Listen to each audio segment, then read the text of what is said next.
வந்த விஷயத்தை சொல்லு. போன காரியம் என்னாச்சு? மேடம், நீங்க சொன்ன மாதிரியே அந்த மாதவனை போய் பார்த்தேன். எல்லா பிரச்சனைக்கும் அந்த சங்கர் தான் காரணம். அவன் தான் செட்டப் பண்ணி உன்னை மாட்டி விட ஒரு லேண்ட் ஓனரை ஏற்பாடு பண்ணான். அவன் தான் உன்னை கந்து வட்டி வாங்க வச்சு மாட்டி விட்டான். அப்படி இப்படின்னு நீங்க போட்டு கொடுத்த பிளான வார்த்தை விட ஒப்பிச்சிட்டேன் மேடம். அந்த பயப்புல எல்லாத்தையும் நம்பிட்டான். மாதவனுக்கு ஆள் வளர்ந்த அளவுக்கு அறிவு வளரல. சொல்றபடி சொன்னா புளியோதரைய கூட பிரியாணின்னு நம்பிடுவான். இதே சங்கர் கிட்ட சொல்லிருந்தோம், இந்த பருப்பு வெந்திருக்காது. அவன் பால் பாயசத்தையே பாலிடால்னு நினைக்கிற படா டேஞ்சர் பார்ட்டி. Correct madam. எல்லா பிரச்சனைக்கும் சங்கர் தான் காரணம்னு அந்த மாதவனை முழுசா நம்ப வச்சுட்டேன். அவன் அந்த சங்கர் மேல தலை தலைன்னு கொதிச்சிட்டு இருக்கான். விட்டா வெட்டிட்டு ஜெயிலுக்கே போயிடுவான் போல இருக்கு. அப்படி ஏதாவது நடக்கணும் தான் நானும் பாக்குறேன். நடக்க மாட்டேங்குதே. கண்டிப்பா நடக்கும் மேடம். அப்புறம் சரசு வளக்காப்பு அப்படின்னு சொல்லிட்டு இருந்தான். அன்னைக்கு இருக்கு சங்கருக்கு திவசம். Very good. வளகாப்புல 2 பேரும் அடிச்சுக்கிட்டு சாகணும். என்னை எதிர்த்த அந்த சங்கர் ஒழியணும். என்னை எப்படி எல்லாம் இன்சல்ட் பண்ணிருக்கான் தெரியுமா? மேடம், அவனையெல்லாம் சும்மா விடக்கூடாது மேடம். சரி, நாம கொளுத்தி போட்டாச்சு. அது பத்துக்கிட்டு எரியும். இந்த விஷயத்தை பத்தி மாதவன் நேரடியா சங்கர் கிட்ட கேட்க மாட்டான்ல? கண்டிப்பா கேட்க மாட்டான். எதையுமே நேரடியா கேட்க கூடாது. மனசுக்குள்ளேயே வச்சு வஞ்சனை பண்ணணும்னு சொல்லி அவன் கொம்ப சீவிட்டுல வந்திருக்கலான்னு. Very good. அப்படியே நீ இன்னொரு விஷயத்தையும் செய்யணுமே. சொல்லுங்க மேடம். அந்த அரிசி மண்டி ராஜா மேட்ரியும் நீதான் இப்ப டீல் பண்ணணும்.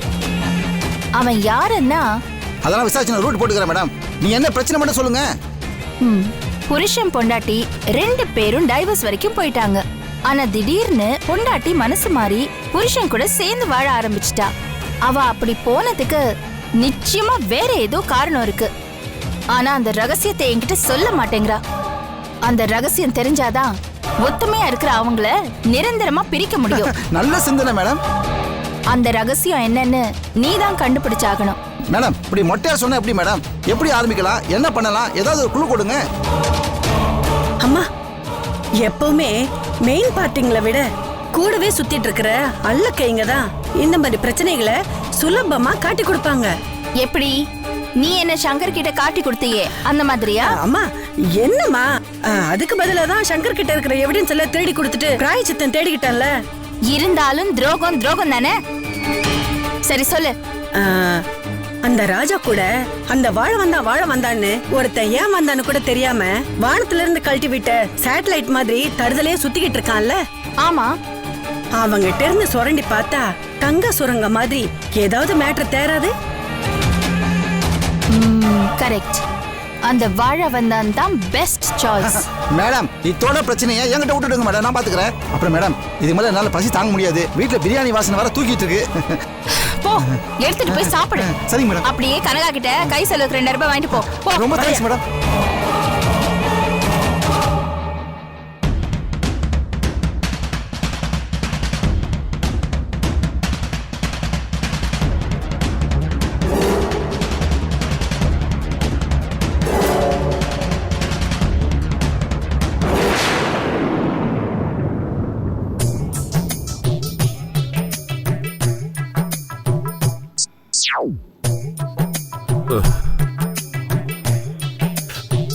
நம்ம மாப்பிள்ளையோட நிலைமை இப்படி ஆகி போச்சு. நான் தூக்கி வளர்த்த புள்ள என் கண்ணு முன்னாலே ஏப்ப தூக்கிட்டு போறானே. அவகிட்ட இதை என்னால நேரடியா சொல்ல முடியல. அக்கா மாமா கிட்ட என்னால சொல்ல முடியலையே. அந்த திவ்யாவும் சொல்ல விடல. மனசுக்குள்ளேயே வேதனையை போட்டு அமுக்கி அமுக்கி என்னால தாங்க முடியலையே. அதனாலதான் இத்தனை நாளைக்கு அப்புறம் நான் குடிக்க வந்தேன்.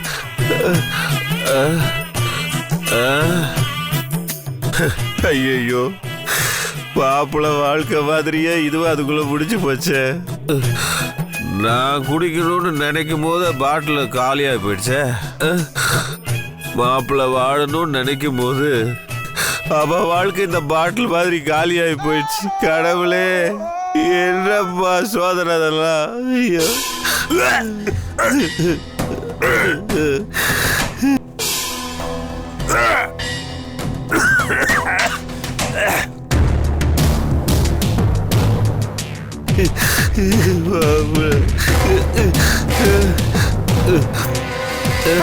அடடா, வாழ வந்தான் சார். என்ன சார், உங்களை பார்த்து ரொம்ப நாள் ஆச்சு. யாருங்க நீங்க? என்ன தெரியலையா? எனக்கு கண்ணு நல்லா தெரியுது. ஒன்ன எனக்கு அடையாளம் தெரியலன்னு சொன்னேன். நல்ல வேலை, அடையாளம் தெரியல. என்னது? இல்ல சார், உங்களை பார்த்து நல்லதா போச்சுன்னு சொன்னேன். நான் தான் சார் சேர வந்தான். எது சேர வந்தானா? இப்படி ஒரு பேரை நான் கேள்விப்பட்டதே இல்லையே. ஏன் சார், உங்க பேர் கூட தான் வாழ வந்தான்னு வச்சிருக்கீங்க. அதை பத்தி நான் ஏதாவது சொன்னேன்னா? நான் உங்க ஃபேன் சார். எது ஃபேனா? ஓ, தான் அந்த ஓடாம நின்றுட்டு இருக்க அந்த மாதிரி டேபிள் ஃபேனா இல்ல சீலிங் ஃபேனா? சார், இந்த காமெடிக்கு இந்த காமெடி தான் சார் உங்களுக்கு அடிமை. யோ, என்ன யாருன்னு நினைச்சு நீ பாட்டுக்கு பேசிட்டு இருக்கிற?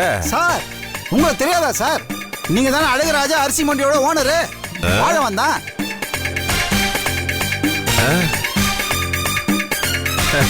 இந்த உலகத்துல இவன் ஒருத்தனாவது நம்மள மதிச்சு அரிசி மண்டி ஓனர்னு சொல்லிட்டானே.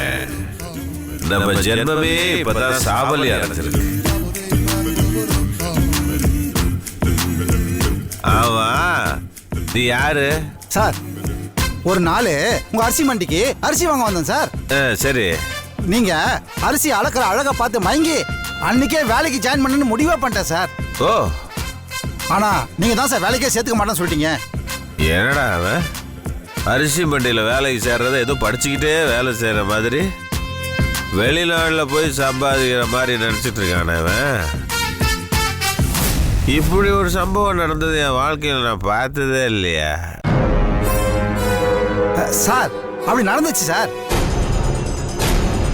அன்னியில இருந்து உங்ககிட்ட வேலைக்கு சேர்ந்தே ஆகணும்னு பிடிவாதமா ட்ரை பண்ணிட்டு இருக்கேன் சார். சேரவேந்தன் என்கிற என் பேரை கூட உங்க பேரு வாழ வந்தான் என்ற ஃபாலோ பண்ணி சேர வந்தான்னு மாத்திட்டேன் சார். உங்ககிட்ட வேலைக்கு சேர வந்து ட்ரை பண்ணி கடைசியில என் பேரு சேர வந்தானே நினைச்சு போச்சு சார். சேர வேந்தாங்கிற பேரை விட சேர வந்தாங்கிற பேர் சூப்பரா இருக்கு. Thank you very much, nice to meet you. நான் வர்றேன். சார் சார் சார் இருங்க சார், உட்காருங்க சார். எங்க சார் கிளம்புறீங்க? இன்னும் நான் வந்த வேலையே முடியலையே சார். நீ வந்த வேலையா? ஆமா சார், நானு சாப்பிடலான்னு வந்தேன். உங்களை பார்த்ததும் உங்க கூட சேர்ந்து சாப்பிடணும்னு ஆசைப்படுறேன் சார். ஏன்னா நீங்க முதலாளி இல்லையா சார், என் கூட கொஞ்சம் கம்பெனி கொடுங்க சார். பயபுள்ள ரொம்ப புகழ்றான என்ன. சரி, என்ன முதலாளின்னு வேற சொல்லிட்ட. உன் பேரை என் பேருக்கு தகுந்த மாதிரி மாத்தி வேற வச்சுட்ட. ஓ ஆசையை நான் நிறைவேற்றுறேன். நான் உனக்கு கம்பெனி கொடுக்குறேன். சரிங்க சார். ஏம்பா, என்னப்பா ஆர்டர் பண்ணி ஓனர் ஆச்சு, ஒண்ணு கொண்டு வர காணா? கொண்டு வாப்பா. அப்புறம் சார், என்ன சார் இத்தனை நாள் உங்களை இந்த பக்கமே ஆளே காணா, இப்ப திடீர்னு வந்திருக்கீங்க? என்ன சார் லவ் ஃபெயிலியரா சார்? உங்ககிட்ட தான் சார் கேக்குறேன். மீ? ஆமா சார். உனக்கு ஒரு 7.5 கழுத வயசாகுது, எனக்கு ஒரு 7.5 கழுத வயசாகுது. இந்த லட்சணத்துல லவ் ஃபெயிலியரா? அப்புறம் எதுக்கு திடீர்னு குடிக்க வந்திருக்கீங்க? என்ன பிரச்சனை உங்களுக்கு?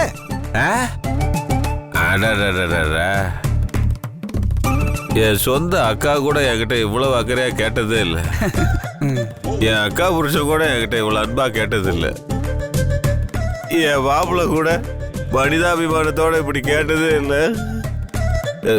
நீ ஒரு பொது ஜனம், இவ்வளவு பாசத்தோட என்கிட்ட கேக்குறிய. உன்கிட்ட உண்மையை சொல்றதுல தப்பு இல்லை. சொல்லுங்க சார், உங்க மனசுல இருக்கிற வார்த்தையெல்லாம் இறக்கி அப்படியே இந்த டேபிள்ல வைங்க சார்.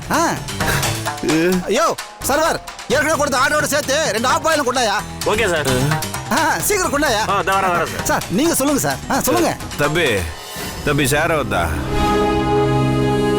முட்டையா இருந்த என் மாப்பிள்ள கொஞ்ச நாள்ல ஆஃப் பாயில ஆக போறான்.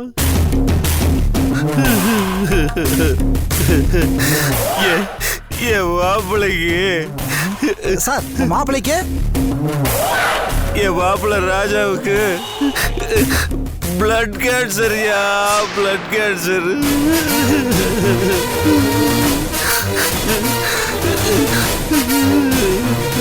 அச்சோ, என்ன சார் சொல்றீங்க? ஆமாடா, கொஞ்ச நாள்ல அவன் சாக போறான்டா. இந்த பிரச்சனை எல்லாம் எங்க இருந்து ஆரம்பிச்சதுன்னா,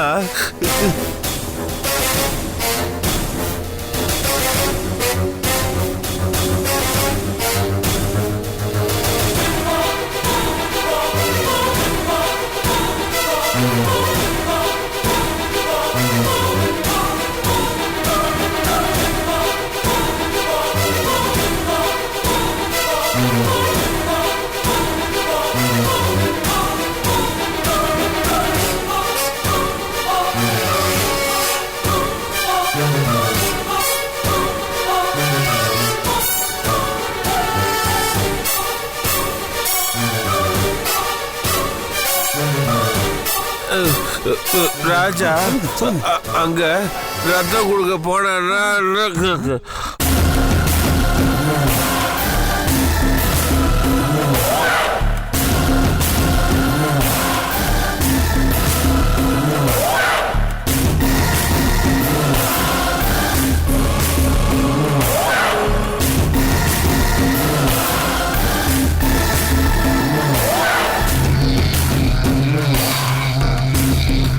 ராஜா போறான்டா, ராஜா போறான்.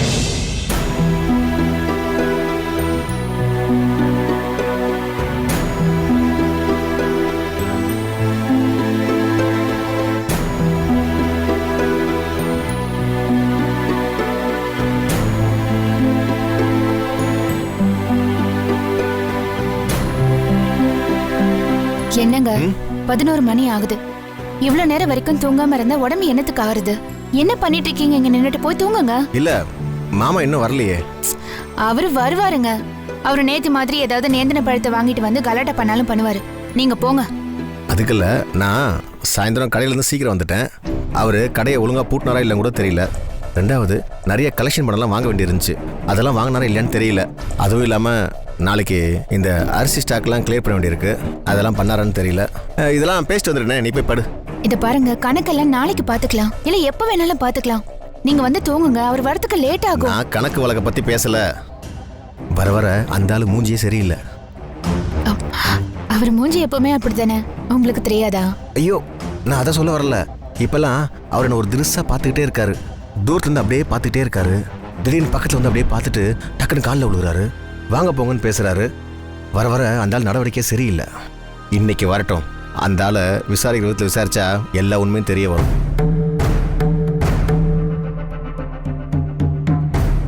திவ்யா, அவரும் நானும் 30 வருஷமா ஓர் உடல் ஈருயிரா இருக்கும். அவருக்கு ஏதாவது பிரச்சனைனா நான் கண்டுபிடிச்சிருவேன். எனக்கு ஏதாவது பிரச்சனைனா அவர் கண்டுபிடிச்சிருவாரு.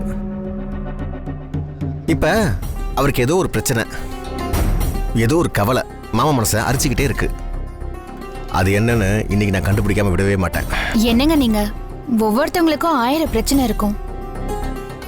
அதெல்லாம் சொல்லுவாங்களா? அதுவும் நீங்க கேட்டா சித்தப்பா கண்டிப்பா சொல்ல மாட்டாரு. அவர் சொல்லலனா அவர் நான் இன்னைக்கு விட போறதில்ல திவ்யா. அவர்கிட்ட எப்படி உண்மையை வரவழைக்கிறதுன்னு எனக்கு தெரியும். என்ன பண்ணுவீங்க? திவ்யா, மாமாக்கு ஒரு குவார்டர் வாங்கி கொடுத்தா போதும். வைத்தால போற மாதிரி எல்லா ரகசியமும் ஒண்ணு விடாம வெளியே வந்துரும். அப்படியே எல்லா உண்மையும் கப கபன்னு மாமா வாயிலிருந்து கொட்டிடும். மாமா தண்ணி அடிச்சா அவர் வாயில ஒரு ரகசியம் கூட தங்காது, எல்லாத்தையும் உலையிடுவாரு. ஸ்டாப் ஸ்டாப் ஸ்டாப் பிரதர், நிறுத்துங்க. அவர் வந்துட்டாருன்னு நினைக்கிறேன், நீ இரு.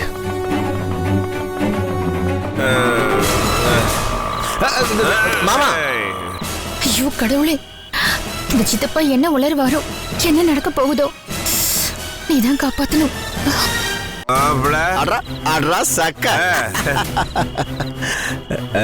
திவ்யா, இங்க பாரு, மாமா ஏற்கனவே குடிச்சிட்டு தான் வந்திருக்காரு.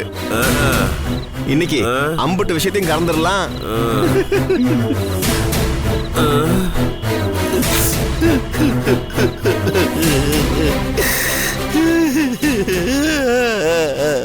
மாமா மாப்பிள, என் மாப்பிள,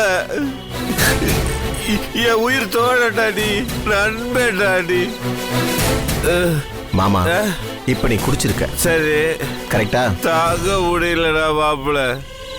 மனசுல வாயில என் நெஞ்சுக்குள்ள ஒரு பெரிய ரகசியம் இருக்குடா மாப்பிள. அத வெளியில சொல்ல முடியலடா மாப்பிள.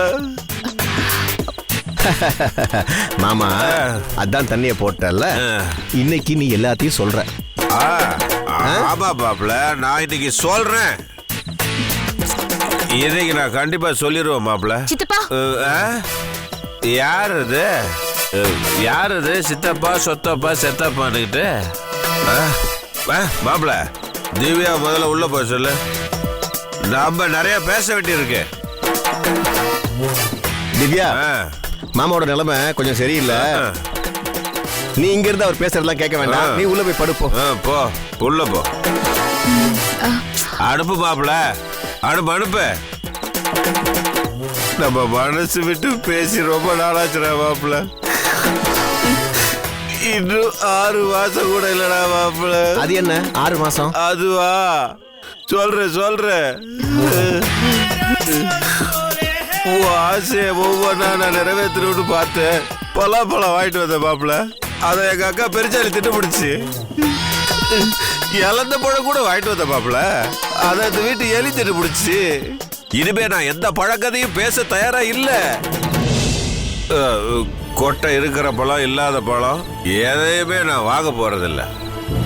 நம்ம நேரடியாவே பேசுவோம். நான் உங்ககிட்ட என் மனசுல இருக்கிறதையெல்லாம் அப்படியே கொட்ட போறேன்.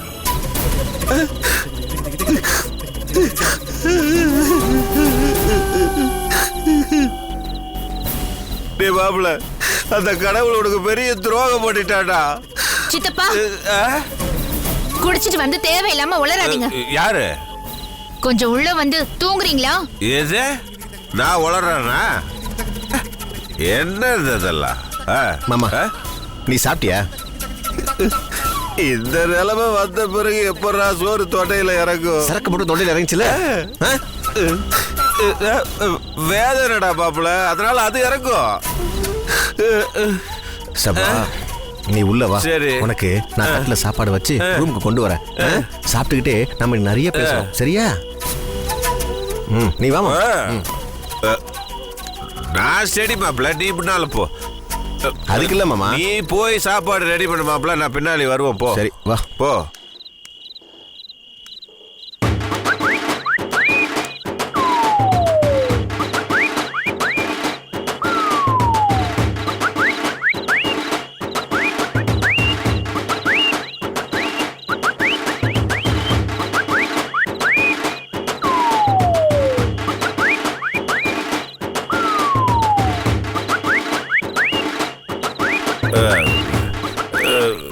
சித்தப்பா, என்ன இப்படி பண்றீங்க? எதுவும் உளறிடாதீங்க. சரி.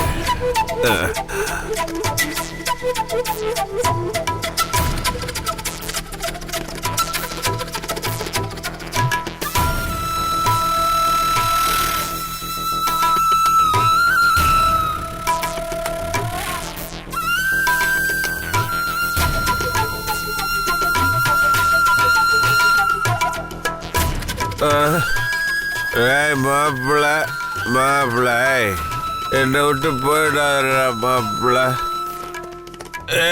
மாப்பிள்ள போயிடாதடா. ஏய், என்ன கீழே இருக்கியா மாப்பிள்ள? மாப்பிள்ள, ஏய் மாப்பிள்ள, ஏய் மாப்பிள்ள, மாப்பிள்ள, என்னை விட்டு போயிடாதடா மாப்பிள்ள. போவாதடா மாப்பிள்ள, என்னை விட்டு.